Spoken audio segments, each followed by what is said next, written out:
Welcome to Soft Pass, hosted by John Michaels, a 30-year veteran tour manager and sound engineer for some of entertainment's most well-known touring acts. Sit down with songwriters, musicians, producers, managers, lawyers, and touring professionals. Talk about what really goes on behind the scenes, in the studios, offices, and on the road in the entertainment industry. Welcome to yet another edition of Soft Pass. My name is John Michaels, and as you know by now, on this show we talk about life in the music business and all the stories that surround it, and I have a good one for you this month. We have two guests, as always. One who, in the middle of a very promising career, was thrown a giant curveball, and we're going to hear about that in a bit, and another industry veteran who can relate to a lot of the curveballs that the music business can throw at people, because he's dealt with his own set of them over the years. Both are songwriters and performers with very different styles, and at the end of the show, I'm going to play a track from each of these guys so you can check them out respectively. My first guest is a Munster, Indiana native, but he went to college in Milwaukee, Wisconsin in the late 1980s, where he and his brother formed a rock band with some other UWM college friends. They called the band the Gufs. The band was popular, but my guest was also the star midfielder for the UWM soccer team and was also voted as one of the top 50 amateurs to watch in 1997 by Sports Illustrated magazine. So when it came to graduation time, he had a choice to make. Is it going to be sports or rock and roll? Well, he stuck with the band, and in 1995, they were signed to Atlantic Records for their first commercial release. After touring and sharing shows with bands like Matchbox 20, Tonic, Crash Test Dummies, and other alternative giants of the time, the band recorded a second record, which was produced by Arnold Lonnie of Our Lady Peace fame. But the band was pushed off to the offshoot Lava label created by the Matchbox 20 camp. Now, to their surprise, on the cusp of the support tour for the new record, Atlantic dropped the band and let them walk with their masters, which we'll talk about in a bit. This is where the known story of the Gufs ends, but with overwhelming local support in Wisconsin, the band continued on independently, releasing another record and a live DVD. The band was inducted into the Wisconsin Music Hall of Fame in 2012 and has recently reformed to play a handful of special events in Wisconsin and continues to poke their heads up in their adopted hometown as a reminder to their legacy. During the long breaks from the Gufs, which happened as all the members had families, our guest continued his own songwriting career, working with other known entities like Dan Wilson and Desmond Child. A lot of this extra writing ended up in the release of a solo record called Any Day Now in 2004, featuring loops and beats from an up-and-coming audio guy named John Michaels. After his own marriage and some kids, my guest moved to Nashville, Tennessee, as he tends to other businesses and raises his family, but he continues to write songs for Dan Hodges Music Publishing and does co-writes with people like Josh Kerr, Jonathan Cain from Journey, Joe Doyle, and other Music Row patrons. His current songwriting led to the release of his most recent solo record, Under a Nashville Sky, which was nominated by the Wisconsin area music industry for 2 awards this year. Please welcome to the show my good friend and a great songwriter, Mr. Goran Kralj. Thanks for having me, John. Listening to that, I was kind of getting proud of myself. It's like, shit, I've done a lot of stuff. Yes, muchos cosas, my friend. Now, disclaimer on this next intro, it's going to be long, and I'll explain at the end why. My second guest is originally from Gaithersburg, Maryland. He started in the early 90s in middle school with an interest in dance with influences like the great Fred Astaire, Elvis Presley, James Brown, and another pop star who will become self-evident here shortly. He says that when he saw Michael Chambers as Turbo in Breakin' 2, he was hooked on breakdancing forever. He even earned a full scholarship from Motion Mania Dance Company in Maryland, where he continued to develop his skills as a dancer. In 1988, he got a hold of an old tape recorder and accidentally recorded his first song over his parents' audio wedding tape, which he reports they're still a little sore about. I mean, it was like the first recording you ever did. It pretty much launched your career. It must have been some wedding. He recorded his first real song in 1993, which was a version of the Five Satins, In the Still of the Night. But this was never released. His commercial debut didn't come until 2003, with a follow-up in 2010. But right around the time of his second record being finished, something happened. In 2009, pop icon Michael Jackson dies, And remember that curveball I was talking about? In 2010, Sony Music released a compilation of unreleased tracks and new music that Jackson was working on in an album titled simply Michael. On this album, there were 10 tracks, with production credits from people like Teddy Riley and John McClane was on there. In addition, there were 3 songs taken from a 12-song recording session with Eddie Cascio and James Porte, where they claim Jackson worked with them at Eddie's home studio in New Jersey in 2007. Now, the relationship between the Cascio family and Jackson is well known, and there's even evidence to corroborate that Jackson was there at the time that Eddie Cascio says that he was. So when the songs were presented, it was generally accepted that they were authentic recordings. There were 3 songs from this session which were put on the Michael album. Breaking News, which was actually released on Jackson's website prior to the record coming out, Monster, and Keep Your Head Up. The song Breaking News reached number 1 on the U.S. pop charts.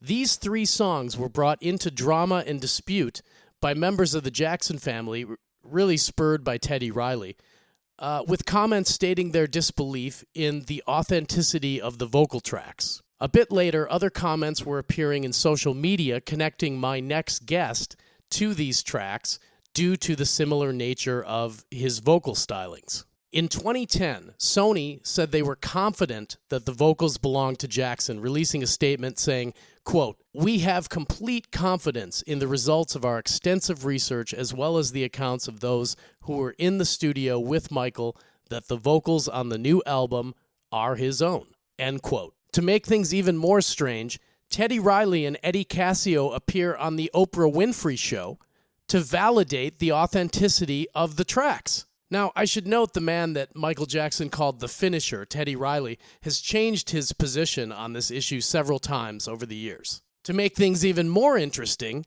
in 2011, a mysterious Facebook post shows up on my next guest page claiming that he in fact did do those recordings. And of course, within hours of the post going up, it was removed and an apology was posted about the account being hacked. As tons of rumors erupt and start to circulate in the storm of the Facebook page being hacked, fast forward to 2014, a class action lawsuit is brought to Cascio and Porte by a woman named Vera Serova from California with the claim of defrauding the people by misrepresenting the album's authenticity. Also dragged into this lawsuit is the Jackson estate and Sony Music. However, just recently, 3 appellate court judges ruled in an appeal in the estate and Sony's favor, essentially removing those 2 parties from the class action lawsuit. Now, I know it's been long already, but let me try to explain this ruling as briefly as I can, because it was somewhat wrongly reported that Sony admitted to the songs being illegitimate. They didn't.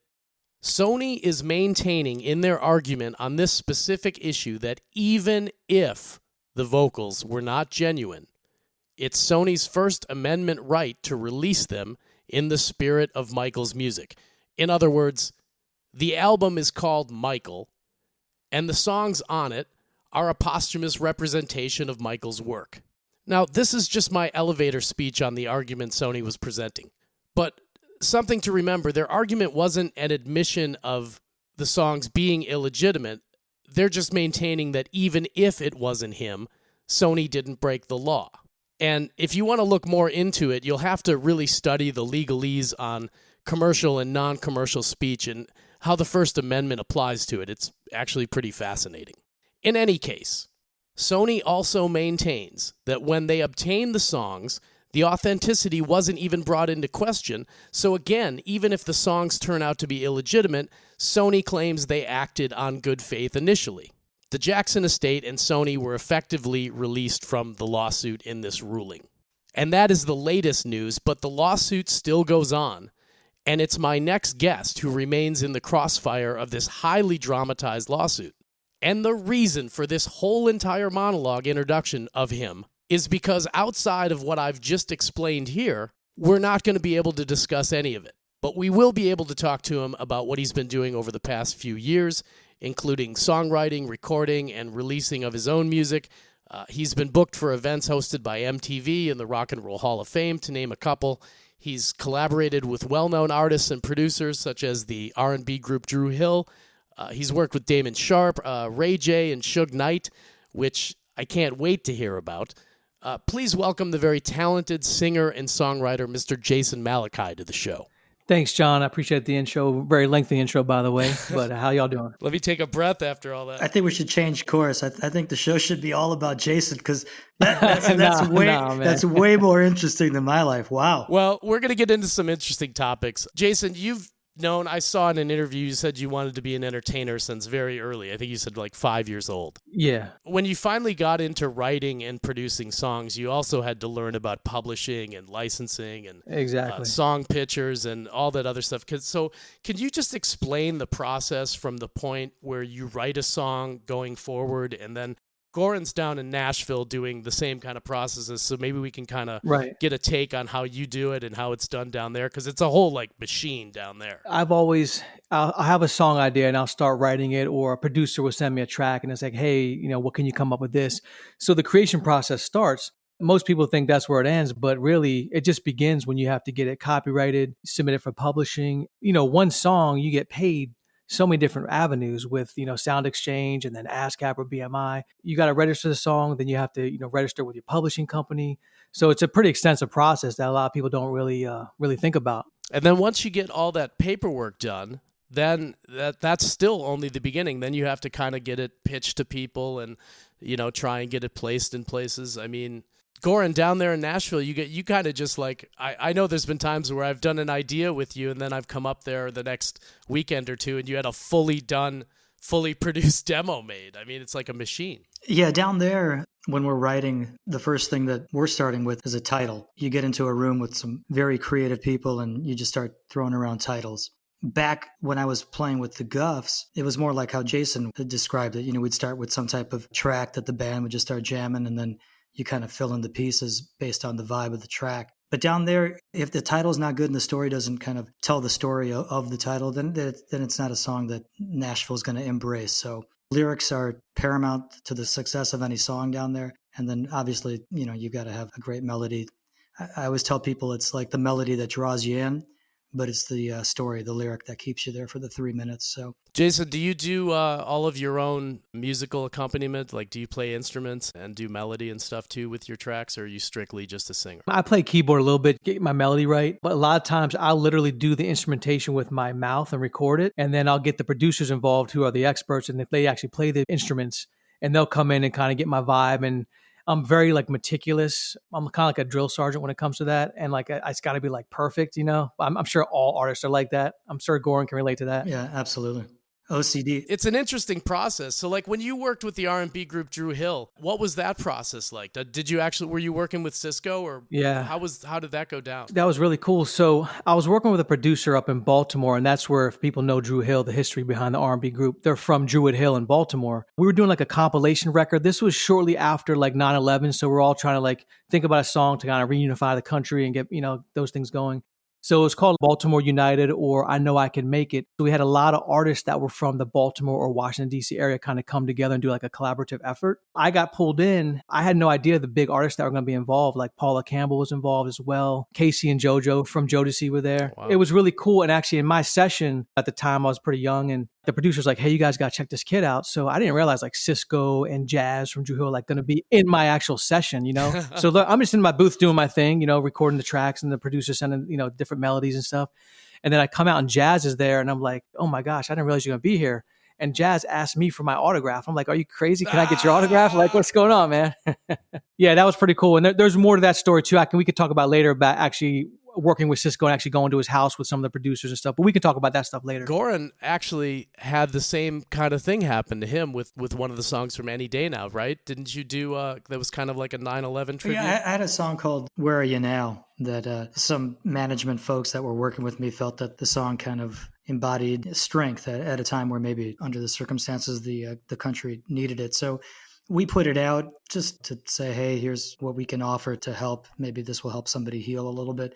And then it started blowing up on Milwaukee radio and had some life. So It wasn't on any day now, but it was kind of right before that time. It kind of preceded that whole album. That's right. Yeah, it was a little bit before. That's right. Jason, your project, was that kind of like a to raise money for victims kind of thing? The producer was trying to organize it and kind of give back to the community and like get all these artists together. And I mean, I was like the amateur involved. Everyone else was like professional careers. I was just honored to be a part of the project. And, you know, they were giving it out to different charities in the Baltimore area. And I think Ray Lewis from the Baltimore Ravens at the time, he was involved in the project. It was pretty cool. So I got to ask you, okay, there's this stuff over here with MJ, but if we really want to talk about controversy and drama, you worked with Suge Knight and you're still here to tell a story. So let's have it, man. I got to hear about this. Yeah, I knew that was coming. Back with that producer in Baltimore, ironically, we got this phone call one time. We were actually working on the Neville Brothers remake, Tell Like It Is, back in I think 1963. The Neville Brothers recorded Tell Like It Is, which was a huge hit. I'm sure you guys would know of that song. Mm-hmm. So we did a remake, like a hip hop rap, like flip it remake, and it came out really well. And I'm not really sure how Suge and his camp heard of it. I do know that my old management company, they worked with Jimmy Iovine a lot, and they had pitched some of my stuff to Jimmy Iovine. So I know that Jimmy and Interscope were kind of working hand with Death Row and all that stuff back in the day. But long story short, Suge, I guess, had just come out of jail, and he was changing his label to The Row to try to clean up the image, you know? Right. I didn't even know who was flying me out. I thought they said it was some label in LA. I was like, okay, cool. I was a young kid. I was like, let's go. Let's do it. So we get out there, and it turns out it was Suge. Yeah, man. He took me. There was a couple other rappers that were there and the producer, and he wanted to take us all horseback riding. What? I'm not making this up, man. What? Yeah. We're going to go ride some horses. Yeah. No. So, you know, the Hollywood sign is behind it is the Sun Valley Ranch. It's a horse ranch. Right. Suge loves horses. He actually has his own horse. I'm not even going to tell you the name of his horse because it's going to be, you know, pretty obvious. But so we go horseback riding. He loved the record, the Tell Like It Is remix. I mean, he loved the record. You know, I'm a big fan of yours, this and that. And he was really cool and cordial with me, and he really supported my music. We're looking at down over LA. It was evening time, and you can see like the Pacific Ocean. It was just awesome. He's like, I think you can really make it here. And he really believed in me. And I was impressed because, you know, with all the controversy, but he still had all those acts, Tupac, Snoop Dogg, and Dr. Dre. Like, these were like platinum artists, you know what I mean? So fast forward, we go to the studio. That was like the second evening we're there. Then he finally gets me in the studio. The studio is packed. Like, they were all like, who is this kid like that has this voice, you know? Oh, wait a minute. So like you go in there and it's like jam full of all kinds of people? Like, yeah. Staring you down and stuff? 100%. Exactly. Yep. Yeah. Wow. Okay. Yeah. I was fine with it. I was just in awe because track recording studios is like where all those big hits were made. Absolutely. So I was in there and you see all the, you know, all the plaques on the walls and you're like, man, this is awesome. I can't believe I'm here, you know? Suge liked to be a part of the record. He'd always be at the board, and there was a lot of producers and stuff in and out. The funny thing is when we first, I don't know if this was like my audition, but he'd already heard the record, but I guess they wanted to hear me like sing live. They're like, oh, they just wanted to have you like freestyle for a while or something? Yeah. They're like, I want to make sure this guy's legit, you know? They had these three very attractive young ladies sitting on the couch in the studio. He would call me Malachi. He's like, Malachi, just go in the booth. I was like, all right. He said, sing whatever you want, and these three young ladies are your judge. I was like, oh, okay, I got this in the bag. So I sang my record, and the whole studio just erupted. They're like, oh my gosh, this kid's the real deal, this and that. And Suge was like shaking his head like, yeah, you know. I mean, it was great. So he did offer me a record contract. We worked on, I think Ray J came through the studio. Me and him were collaborating on some stuff, some demo type work. At the time, he was working with The Row as well. I think Crooked Eye and Eastwood were the two rappers at the label at the time. Mm-hmm. We started working on this stuff. He did offer me a record, you know, recording contract. And ultimately, at the end of the day, I didn't take the contract for multiple reasons. But I mean, he was real cordial with me and he really believed in me. And with that record, he had like this brilliant marketing plan. He was like, we'll release the record. Every radio station in the country will be playing it. Now, mind you, this was back in 2002, 3-ish. Oh, okay. Real early on. Yeah. Sure. So he was like, we'll release the record to all the stations. We'll be playing it, but we're not going to tell anyone who it is initially. Then we're going to reproduce this awesome music video. Because back then music videos were still kind of popular. Like now they're just, you know, it's all YouTube, whatever. Right. But, sure. Mm-hmm. And then we'll just debut that way. And I thought it was a brilliant marketing plan, but it just didn't work out with the producers that I was already under contract with and management. And also I had some family stuff where they actually wanted me to move to LA. And at the time I wasn't ready to make that move just yet.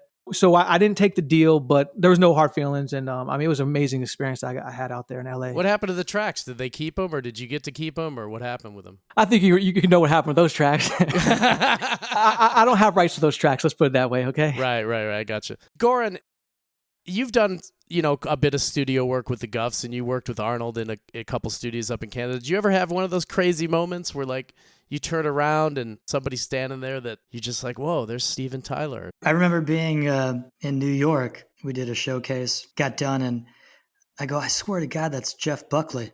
It's kind of crazy how all these artists you look up to and you've loved over the years are so damn short. I'm like, I'm like, that can't be him. He's like really tiny, but it was him. And at the time, I mean, I was a huge Jeff Buckley fan. You know how, like, they say sometimes it's better if you didn't meet the people that you look up to? It was kind of one of those things because I tried to pay him a big compliment, but he obviously was not all there. So it didn't go over very well. It was like Steve Zeal in Oasis, huh? But I mean, during the recording of that record, when Arnold Lanni produced it, the label thought that we needed a big hit. So they sent me down to Miami to work with Desmond Child. And Desmond's a huge talent, a little bit different genre and feel than what the Gufs were doing. And that was one of my first co-writes. And usually with the Gufs, I was writing everything with the band or by myself. So I remember going down there with my guitar to this beautiful mansion in Miami. Obviously, it was very successful at the time. So it was lots of servants, and we got to know each other a little bit on the veranda by one of the waterways that led into the ocean, and started writing a song. And I wasn't feeling it. He took over. Is it hard to write when you're like overwhelmed with? Yeah, when you're 20, 5, 6, 7, and you're on a major label and your second record needs to do something, and they hook you up with Desmond Child, who's written Living La Vida Loca and Love in an Elevator, and you're writing alt rock songs that were inspired by REM. It's just a different vibe. So I had to go with the flow. But I remember asking him, because I thought that we were kind of cool, the Gufs were cool, as he's getting into the right and dictating it. And I was respectful. I go, so who do you see cutting this? Because this doesn't feel very like alt rock to me. And he said, oh, I can see Bon Jovi or Matchbox 20 cutting this. And I was like, right there, I knew that we were on two different ends of the creative spectrum. So I went into my hotel room, and then I turned a song called On the Last Train as we were working into a song called Last Goodbye, which happens to be a Jeff Buckley title. It's kind of interesting. The producer loved it. The band loved it. The label loved it. When I told Desmond, I changed the song, and that's a touchy thing too. You don't want to change a song behind somebody. But when I told him what I did the next day and played him my idea after it was inspired by me, he told me, trust me, there's a reason why they sent you to me. So we went into the studio and recorded my version of it because Arnold liked that version better. And I remember the label loved it. Now I've got to go back and ask Desmond if it's okay. And, I felt bad, but I was like, Desmond, here's the new song. You heard it. What do you think? And he was upset, and rightfully so. He goes, you changed our song. I thought we had a connection, a vibe. And he goes, I'm upset. I don't want to let you have it. And goes, I don't need any more hits. And I said, but I can use one. Yeah. And he let us have it. Can we just talk about what happened with that second record? Because that was about the time where I was young crew guy on the Gufs crew during that tour. And I remember some of the just tumultuous stuff that was going on with the label. And they really just kind of like dropped you and let you walk with the record right in the middle of the tour. Or was it right before the tour? And it was kind of right as the tour started. When you get signed, you think that this is it. It's a gamble that you take, because if it doesn't work out, then you're usually left in a position where things go to shit real quick. And that's what happened to us. Again, when you're 25 years old and Atlantic Records comes knocking on your door, and you're doing the grassroots thing, and there's no real way to get music out the way that there is today. If the Gufs were today, you don't need a record label, and you'd be able to do it all on this computer and be able to maybe have a career that has a lot more life to it. We didn't get signed by somebody high on the totem pole, so that was the kiss of death right there, where Matchbox 20 got signed by like the GM. So when they gave us the second record, it's because Milwaukee radio played the hell out of Smile and Crash, and it did really well there, which kind of fueled some of the fire out through the Midwest. So we were more of a Midwest regional success. They thought they'd take a chance on us. Rob Thomas was behind us, and we made a great record. Everybody loved it. We got a huge publishing deal from EMI from it, but for some reason, the label just didn't hear much. And I think the kiss of death was the label wanting to release a ballad as the first single, and us still thinking that we're cool rock guys wanting to release something harder. So we went kind of with our instinct. At the time, adult contemporary radio was falling apart, at least in Milwaukee, which was your barometer to the universe. Absolutely. So they add Last Goodbye. It's doing well. And the station within the first few weeks changes to like some type of hog format where they're playing classic rock. That happens all the time too. It's very fickle. Jason, did you have any of those knocks on the doors where, I mean, when MTV called you, what was that like? Oh, geez, I've had so many of those type of knocks, some good, some bad. But so with MTV, where do I begin with this one? So the reason why MTV came around was back in 2007, I had a song. It was a pop, like Latino, like type feel, like, you know, like a salsa type song. Oh, the Mamacita? Yeah. So what happened was, I don't know how it leaked. We hadn't released the record. We're still working on it, but it leaked to a Pittsburgh radio station. They started playing it, and then it started spreading like wildfire. However, the reason why it was spreading like wildfire is everyone was saying that it was the new Michael Jackson record. Oh. Yeah. Yeah. So every station, like, it started playing, like it went regional, and then even when it went over to LA, they were playing. This was like 2007, like beginning of 2007. Wait, and Suge Knight didn't sue him for stealing his campaign? I'm sorry, go on. No comment. So the song started spreading like wildfire. My camp was trying to like clarify, say, no, it's not Michael. This is Jason Malachi, but continue playing it, please. We love the royalties coming in, right, you know? Right. So anyway, long story short, what happened was TMZ, Fox TMZ, they caught wind of it, and they did like a whole story on me and everything. They did 2 articles on me. They actually had it on the actual television show. Because of that, MTV got word. Club Jet out the Mirage Hotel out in Vegas, they were doing this New Year's bash, you know, fast forward into early 2008 for New Year's Eve for 2008. So they invited me out to come out there. Remember that show on MTV, The Hills, with Heidi and Spencer? Sure. Yeah. Yeah, they were like the host, the guests of the show. It was like a VIP only like type show, right at Club Jet. It was pretty cool because MTV was like, hey, we want you to come out do the show. They took care of everything, got me out there. I was on the marquee, did the show. It was awesome. And that's kind of how it all started. But it all started from my song being mistaken as MJ, and then, you know, fast forward, TMZ's doing these articles. It was crazy. The truth about any press is good press, you know. Absolutely. It works. It does. And that really is not my doing. I mean, I took the ride, but it was... Well, yeah, why not? We might as well just get to the elephant in the room here. You're swept into this lawsuit from out of the blue, from the internet crowd. Yeah. And then it gets exasperated when your social media page is hacked. Yep. Tell us some of the things that you've had to deal with personally and in your career because of all this drama. Like, how are you able to push forward creatively? Because it's got to be a bit of a source of cognitive dissonance, being the fact that you look up to the guy and now you're embroiled in this lawsuit. Yeah, no, I understand. Yeah. I mean, it's been a double-edged sword my whole life, really. Ever since I was young, going in the studio, literally the producers, they hear my voice and they're like, oh man, we love that sound. But I've spent so much time trying to create my own sound. I'm not like an impersonator or anything like that. You know, I have my own legitimate sound, write my own songs. When all that controversy took place, my Facebook page got hacked. Literally, I was in the process. I just finished recording my debut pop album with Damon Sharpe. He's a multi-platinum producer from LA. He did Jennifer Lopez, My Love Don't Cost a Thing. That's what kind of put him on the map. He also worked with all the big time Rush records, Britney Spears, a lot of pop acts. Damon's behind them, either as a songwriter or producer. So me and Damon, like, we became friends and flew out to LA. We did pretty much the whole Critical album together. Damon and myself and some other writers co-wrote their song Critical. So at 2010, we were about to release my debut pop record, like that was highly anticipated and everything. And then all that controversy hit, my Facebook page gets hacked. Someone starts making comments that are fraudulent. Like, I did not post those comments. Someone just hacked it and made comments. So trying to clear that up. And then from that point, it got really crazy. Like, we were getting like death threats, like legitimate death threats, people calling that. What? Yeah. People calling the house.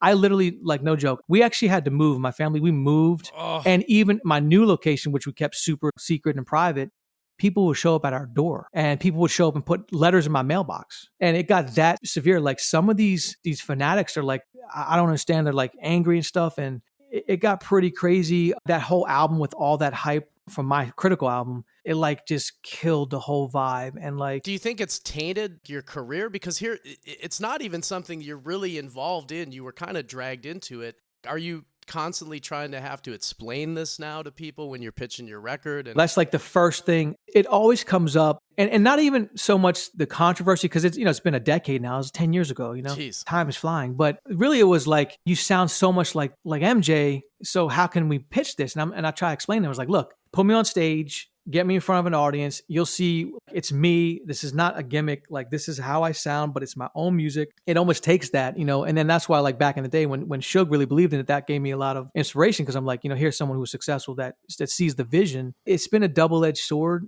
throughout my career. It's been very good shock value at first. And then they're like, but then how do we market this? But then you get The Weeknd comes on the scene and pretty much, goes that hip hop R&B route that I've been created like way before he came on the scene, and yet he's successful. So I always point people, I say, look, he's successful, so it works. It's not a gimmick. Yeah, he has a similar tone as well, but he has his own style, and that's why he's so successful. The Weeknd, Yeah, but it's been a roller coaster, man. I'll tell you what. Well, hopefully it's starting to settle down a little bit. Like I said, we can't really talk much about it, but I wanted to at least get your side on what you've been dealing with, because a lot of people probably have no idea what you're going through, dealing with all this stuff and having to just try to do your own art, but then having this lurking in the shadows all the time. It's got to be a little frustrating, to say the least. A lot of these people, they're keyboard warriors. They will just slander you. They don't know. They don't have any viable information. They just make assumptions, and they go on social media and just slander you and try this and that. But I'll be honest with you, like, as of recently, I've been working on a new album the past 3 years. Mm-hmm. A producer, he's been trying to work with me for a long time. Ever since all that controversy, I've been very skeptical and selective on who I work with, because I feel like, are they going to try and take advantage of me? Right. You got to have that extra layer of guarding that you normally wouldn't have. Exactly. And that could be, not conducive to being open and doing good work. Right. So we've been working on this new record for 3 years now. I'll go on every once in a while and check the comments. And a lot of people who years ago were like really hating on me are actually now coming over and saying, look, we believe that you're a credible artist. We actually love your sound. Yeah, there was that controversy, but we're on board. Like, when's this album coming out? And so that really gives me a lot of inspiration and hope. Goran, now that I have you in the hot seat, who was it that leaked that advanced copy of the Gufs second record to Brian Irwin, which eventually landed it on the radio well before it should have been? I think it was you. I honestly, I'd rather talk about Jason. Like, what do you want to ask him? As far as those folks that are slandering and showing up and being just shitty, like, what were they blaming you for? Like, were they thinking that you desecrated? People love to hate, but I'm not quite sure what you did necessarily wrong. So the main thing, since the 2007 Mamacita explosion, it's been like, oh, you're trying to take his place, or you're trying to be Michael, and that's not the case at all. I have such admiration for the man. He's the king of pop. He always will be. There'll never be anyone that comes close. But I'm my own artist. I have my own stuff. On the other side of that too is, then you get a lot of people, this is why I'm so skeptical now, is they literally will call me up, even to this day, like, and they want me to come. I think the one guitarist he had from the This Is It tour was trying to make arrangements to have me do like a tribute band. And then just like last month, right before this whole stuff that's going on in the world that's kind of crazy right now, but before that happened, this guy, he was a big tribute band out in Italy. He called me up and said, hey man, what would it cost to get you out here to be the singer for this tribute band? And I'm like, I'm sorry, I love MJ. I love his music. He's the greatest, but I'm not a tribute artist. I'm my own artist. I'm not an impersonator. I never have been, and I never will be. So pass, you know what I mean? They would offer you crazy stuff, pretty decent money and stuff, but I'm like, that's not me. As an artist, if you're trying to make music how you go about living, I have mad respect for you to be able to say no to all that stuff, because I would think that would be a cash cow. So lots of respect for you just sticking true to what you do. And it's funny. It's like being a singer. I can relate. I've been in the studio where people say, try to sing that a little bit different, or try to sing that. Yeah. And I'm like, I got to be honest with you. What you're getting is what naturally comes out, unless I'm really going to force something just ludicrous. So as a singer, I can totally respect. I listened to your music leading up to this, and you definitely have a killer voice. Thank you. Does it sound like Michael? Yeah, that's okay in my book. Just like you said, The Weeknd, that's cool. He does sound like Michael. When that came out, that's what I thought of, and that worked. But it's not easy to just change your voice. So whatever you're doing is naturally coming out. Exactly. Whatever inspired you, whether that's Michael or that type of pop growing up, it inspired you, but that's what's coming out. You just can't like all of a sudden fucking change it just because it sounds like somebody else. So exactly. Both of you guys have families. Yep. And you both have other jobs. So how do you find the time to fit this other part of your life in, to record, to write? Jason, you have a daughter that's even recording now. So how do you balance the family and the work and writing and recording and everything else? You know, a lot of people may know or not know, I'm actually a first responder. My wife also is a first responder. Being in the music business for so long, my daughter naturally followed suit. I come from a family of singers and musicians. My grandmother, she was actually with Capitol Records back in the 50s. So she was a professional recording artist. I come from a family line of singers and musicians. It is a tough balance, a lot of sleepless nights, especially when you have a project or a gig or a song that you're working on, and then you still have that 9 to 5. And, you know, for a while, I was able to make a pretty decent living on music alone. But then starting the family, my wife's like, listen, you know, I believe in your dreams, just, you know, and it's good. But right now, the dreams aren't paying the bills. So I had to kind of settle down a little bit. And that's why a lot of my fans will be like, man, when's your next record come out? And they don't realize like it's a lot of work to put into a record. You can't just rush a record. Like you have to do it the right way. And then on top of that, you have a 9 to 5. Then you also have kids. And now my daughter having that relationship with Damon Sharpe. Well, Damon worked on a few years ago Ariana Grande's last record. So Damon calls me up and he knows my daughter is up and coming singer. He met her a couple of times and he's like, I think your daughter Aaliyah, she would be great for this one record. It didn't make the Ariana Grande's final cut, but it was like the top 3 or 4 that didn't make it. And I think she'd be great for it. So we flew out to LA, did the song. It came out great, shot the music video and kind of launched her career as well. And she's doing pretty well. And she's a really good like musician. Like she actually... Hold on. Back up a little bit. What was that like for her to go through that process? Not being as young as she is and not really knowing. Yeah. You just basically, now you can't go anywhere lower than that with her. You know that now, right? Jason, how old is she? She's 16 now. Okay, cool. She's a junior in high school now. Super talented, like naturally. And she actually took it further and actually went and studied music and plays and reads music and everything. So when we went to LA with her, she was, I think, 13 when she recorded that record. So about 3 years ago. Oh, wow. The thing is, I'm sure she appreciated it, but I don't think she valued it like probably like when me and Goran were growing up and, you know, we had to kind of hustle for it. Mm-hmm. Myself already being in the industry, I already had the connection. So it was like, she grew up in the studio with me. It was like, oh, we're flying to LA to do a gig with one of Dad's producer friends, you know? But then when she realized that he would work with Ariana Grande, then she kind of got excited and it kind of, she inspired her for that. So that was pretty cool.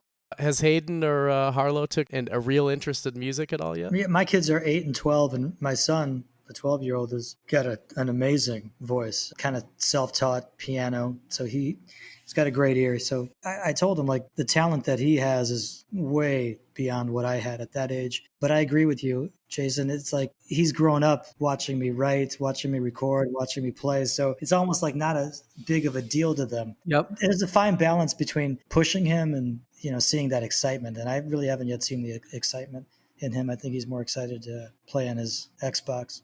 Don't all the Gufs have kids? I mean, couldn't there be like a second generation? Well, it's crazy because Morgan, the lead guitarist, his son's like, I think he's 14, and he's an amazing guitar player. He's like better than Morgan, right? If you ask Morgan, he's on his way to becoming way better, just like Hayden's on his way. But you got to have that work ethic. If you don't have that desire and that drive, then it doesn't really matter. There it is right there. You're right. Absolutely. 100%. Well, speaking of that work ethic, back when we had that work ethic and you were touring around in a van with the Gufs back in the mid-90s, you did get to do some cool bigger tours in the early days, including some runs with Matchbox 20. I got to ask, are there any funny stories from those days? I know there has to be some funny Rob Thomas stories in there somewhere. We were signed at the same time. It was like 95 and we're touring 96. We were on tour with Jars of Clay and the Samples. And you couldn't ask for two different... What a weird combo. It's a weird combo, not just musically, but Jars of Clay is a Christian rock band. And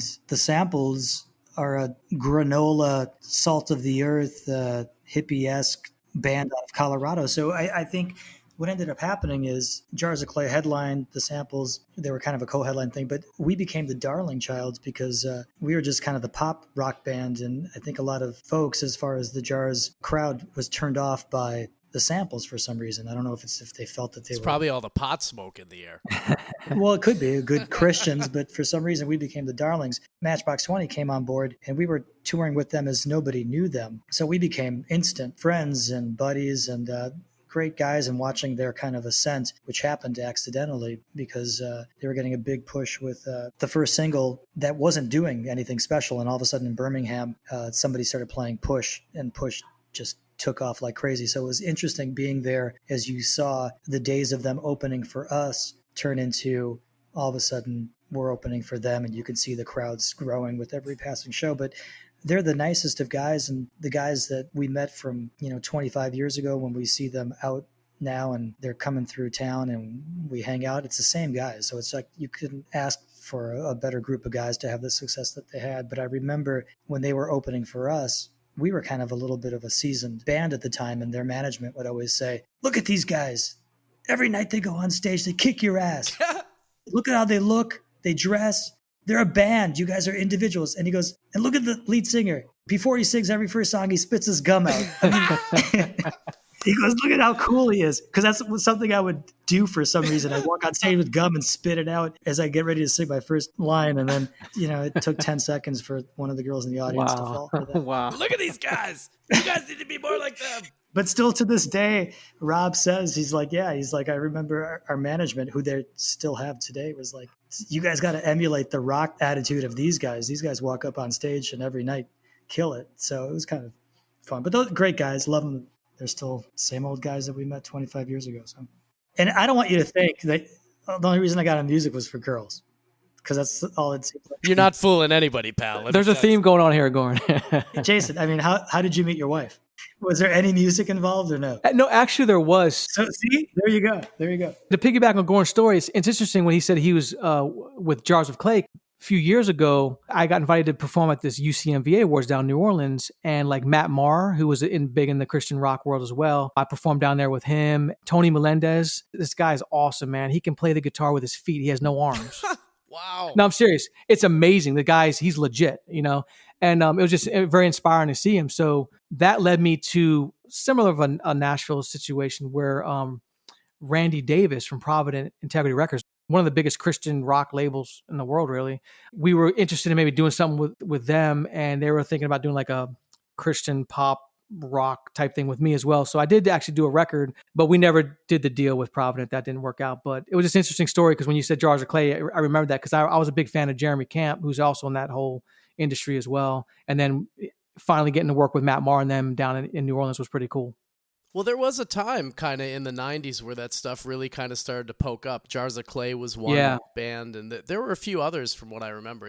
Switchfoot. Yeah, Switchfoot, yep. They're still killing it. And even Toby Mac, I think he's still doing his thing too. Absolutely. It's great music. Before I went down to Nashville in 2012, I really wasn't into country music. I was kind of resistant, but it's fun listening to different types of music. And sometimes when I'm looking for some type of melodic inspiration, I'll put on some Christian rock. I think I'm a good person. I don't know if I'm a good Christian, but I'll listen to a lot of that music, and melodically, it's just insane. And production wise, it's insane. And I could definitely hear your voice in that kind of genre of music as well. Jason, you seem to draw a lot from old school R&B, it seems. Do you have like an affection for that stuff? It seems to come through a little bit in your music. Yeah, so like I was a big like Smokey Robinson fan, Flip Wilson, I'm not Jackie Wilson. Flip Wilson? Yeah, Flip Wilson, the Flip Wilson show, yeah. And even like doo-wop, like the Duprees. My uncle was a singer as well, and he turned me on to doo-wop, and I just fell in love with doo-wop. That's why my first legitimate recording was In the Still of Night, which was that old Five Satins doo-wop song. So you were into all that like Carolina beach music and the Drifters and stuff like that. Upcoming as well into that, but it was more like the 50s and 60s, and then the newer, like I want to say newer, but still old R&B, but like Jodeci, like the 80s R&B. What do they call that? New soul, or so they had some name for that. Yeah, new soul. And then like Brian McKnight, and then Boyz II Men, like Tevin Campbell and all that. Speaking of which, we it's very rare that I do a cover remake, but we did a Tevin Campbell remake on this new album. But that's the first time I've ever revealed that publicly right now. That's crazy. I haven't heard his name in quite a while, actually. Yeah. Speaking of this, I mean, both you and Goran have new records that are coming out. I'm going to give you a chance to talk about those records now, and then I'm going to play one cut from each of those to end out the show here. Why don't we start with Goran and tell us you just won some Wisconsin Area Music Industry Awards for your last solo record, but you're working on just finishing up the new one now. Is that right? Well, I don't want you to prematurely ejaculate there, John. The award show is April 19th. I appreciate that you think I've already won it, but no, it's... It's just a nomination. I was nominated for Singer-Songwriter of the Year and then Album of the Year.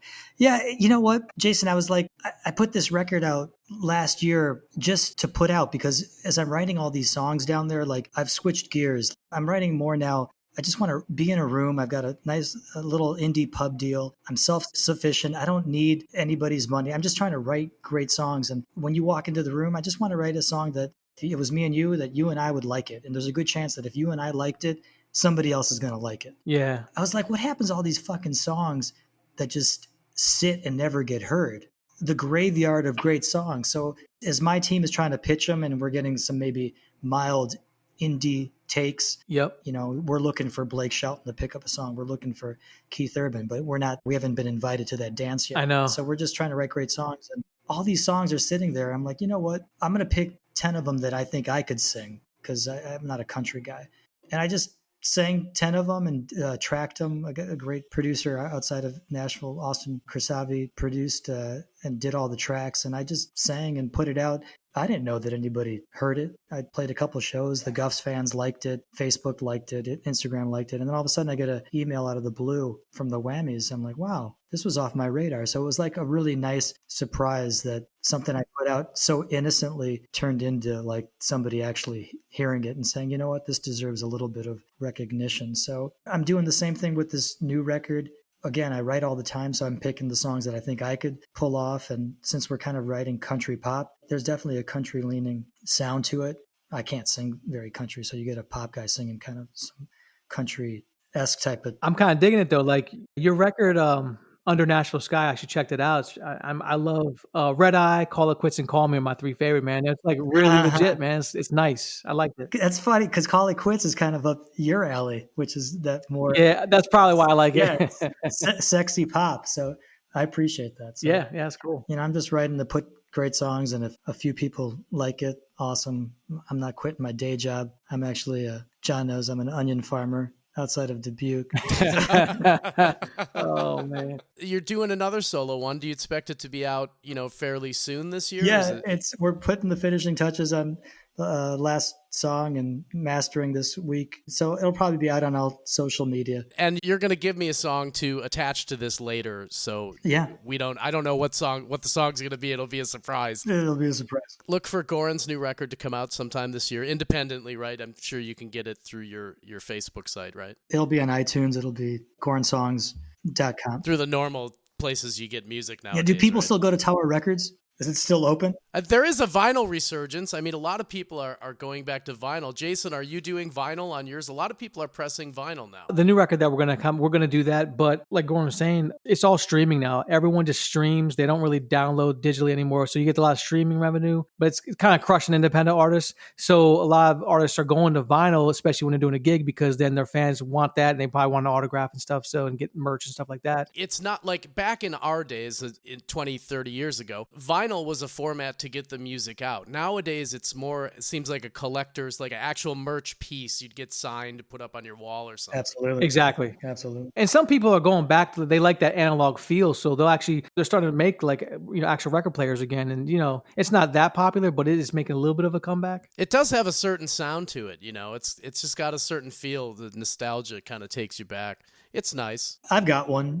I'll put something on there if I'm Saturday lazy afternoon. I put Nice. on a little Hall & Oates the other day and just it feels different, but it's so easy with our phones nowadays. Yeah. It's like, Jason, what do you have going on with this new release that you're finally getting around to get out? Yeah. Tell me about it. I had a pretty good success with that Critical album. So that was the Critical acoustic version was probably my most popular song. So recently I teamed up with a pretty awesome DJ out in Australia, KCB. He's like a dance remix. And so we released that remix in this past December, and it debuted number 92 in the Australian dance charts, which was awesome. Oh, great. And also made the iTunes Top 100 pre-orders. So that was pretty cool too. We'll see how that turns out. But that was more of a side thing, like a remix EP with a lot of different artists, producers coming in and remixing it. But the actual new pop R&B album, The album is completely done. We have a few majors actually kind of interested, one in particular. We'll see how that turns out. You know how that game works. So Right. we're hoping to get this thing out probably with everything going on now. I mean, we're looking at maybe summer 2020. That's kind of where we're at. So we're going to hear the acoustic version of Critical from you, right? Yeah, I mean, we could play that one, and then I can also give you a teaser from the new album as well. It's the new album. I haven't really put much online of the new stuff because the producer I'm working with, he's like really particular like that. But I'm sure I can get something to where you guys at least tease it a little bit. So we're going to hear Critical from Jason Malachi, and then just a quick sample of what he has on deck, what's coming out this year, and then we're going to hear a song from Goran Kralj's new record. Goran, is there a name for it yet? It's called Airports and Alibis. Airports and Alibis. That'll be out by the time this comes out, but we'll get to hear one of those songs. Guys, I just want to thank you for taking the time and just telling these stories and having a chat with me tonight. Really interesting stuff, man. It's still going to take me a few days to get all this absorbed into my head about this thing with you, but man, good job just pushing forward and getting through all that. Let's check out these tracks from you guys, and thanks for coming on the show, taking the time. Hopefully we'll get to talk to you down the road a bit and kind of do a recap and see how things have been.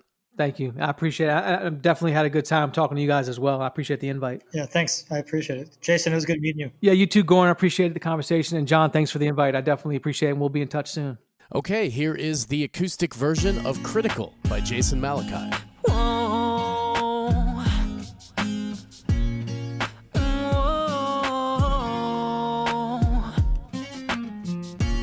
I'm reaching for you, and you're not even near. Still feeling your touch in the air.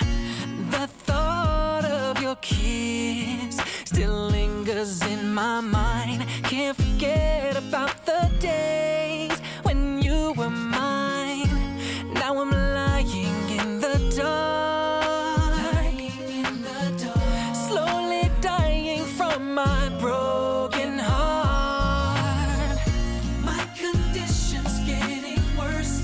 I see you and man, it hurts. Need you here back in my life. It's critical, critical.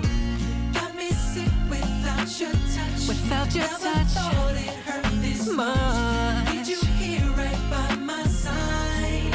It's critical, critical. Been a week since you left, but time is standing still. I'm so weak from the fall. I lost the will, put my pride on the shelf, and beg for one more chance. Please tell me you'll try to understand. Now I'm lying in the dark, slowly dying from my broken heart. My condition's getting worse. I see you and man, it hurts. Need you here back in my life. It's critical, critical. Whoa. Got me sick without your touch. I never thought it hurt this much. Need you here right by my side. It's critical, critical. It's critical. I need your touch. Put your hand upon my heart and that'll heal it up.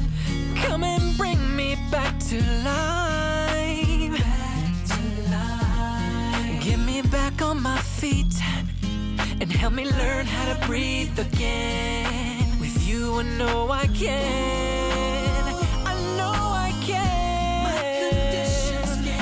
My condition. Look at you and man, it hurts. My life. Critical, critical. Got me sick without it. I never thought it would. Need you here right by my side. It's critical, critical. My condition's critical. I see you and man, it hurts. Need you here back in my life. It's critical, critical. You got me sick without your touch. Never thought it hurt this much. No. Need you here right by my side. It's critical, critical. No. Yeah. And here is a little teaser from Jason's new album. produced by Chuck Slade. This is called Day and Night.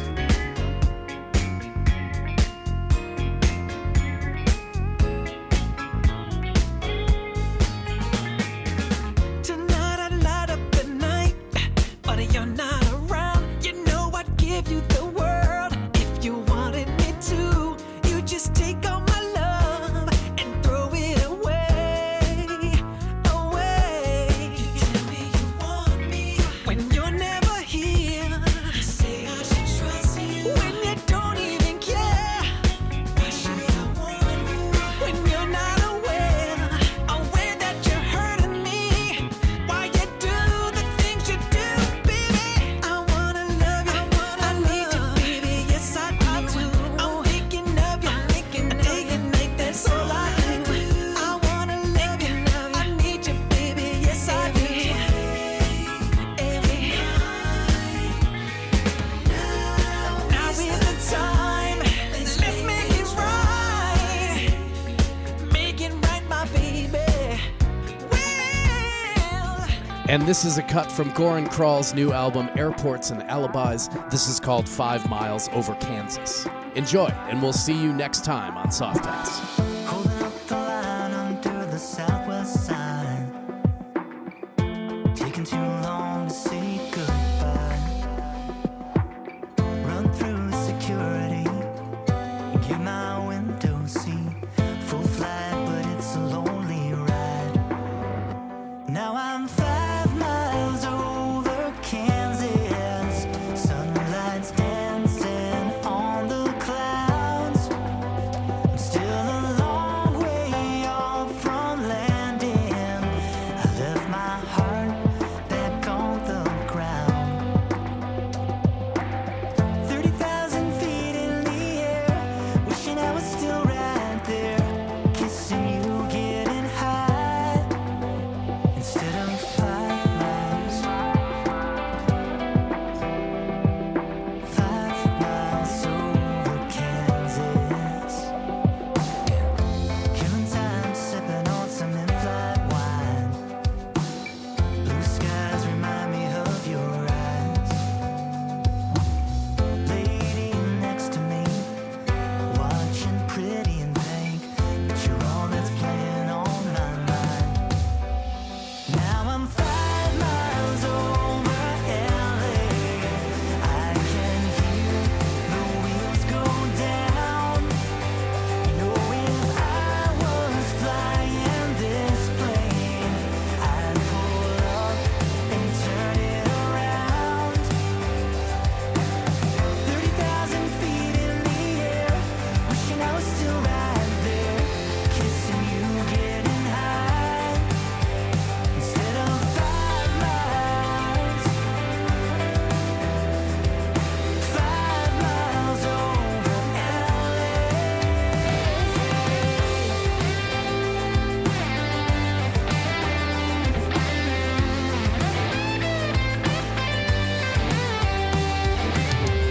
As soon as I grab my bag, get a red eye and head right back. I know it's late and I hate to ask, but I'm 5 miles over Kansas. Moonlight's dancing on the clouds. Won't be long until we've landed, and I'll meet you on the ground. 30,000 feet in the air, girl, I'm almost there, kissing you, getting high. Only 5 miles, only 5 miles over Kansas.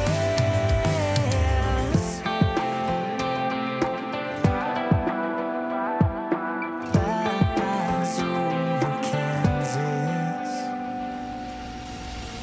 This has been Soft Pass. Take part in the conversation on Facebook. Search Soft Pass Podcast. Soft Pass thanks Blue Microphones. Visit them at bluedesigns.com. Theme music by the Sam Yanis Band. Join us again next episode for more behind-the-scenes stories and experiences of working professionals in the music industry.